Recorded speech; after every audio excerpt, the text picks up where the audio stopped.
અંકલેશ્વરના માંડવા નજીક હોટલ ઉપર ટેન્કર પાર્ક કરી 38 લાખના પામોલીન તેલની ચોરી કરાવીને ટ્રક ચાલક ફરાર થઈ જતા પોલીસ ચોપડે ફરિયાદ દાખલ થઈ છે.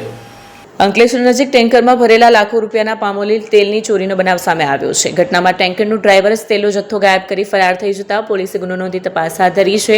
મળતી માહિતી મુજબ વલસાડ જિલ્લાના વાપી વિસ્તારમાં રહેતા અને મૂળ ઉત્તર પ્રદેશના રહેવાસી અનિલકુમાર લક્ષ્મી મિશ્રાએ પોલીસમાં ફરિયાદ નોંધાવી છે. ફરિયાદ મુજબ તેઓએ થોડા સમય અગાઉ અશોક લેલન્ડ કંપનીનું ટેન્કર નંબર GJ15AT 2999 ખરીદીને ભાડે ફેરવવાનું કામ શરૂ કર્યું હતું. આ ટેન્કર પર ડ્રાઈવર તરીકે ઉત્તર પ્રદેશના પ્રતાપગઢ જિલ્લાના ગજેડી ગામનો સાજિદ અલી મોહમ્મદ ફારૂક કામ કરતો હતો. ગત 5 માર્ચે ટેન્કર કડી ખાતે પહોંચ્યા બાદ પ્રિયા રોડ લાયસન્સ મારફતે G1 એગ્રો પ્રોડક્ટ્સ લિમિટેડ કંપનીમાંથી પામોલીન તેલનો જથ્થો લોડ કરવામાં આવ્યો હતો. આ જથ્થો મહારાષ્ટ્રના બેલાપુર સ્થિત આનંદ ઇન્ડસ્ટ્રીઝ ખાતે પહોંચાડવામાં હતો.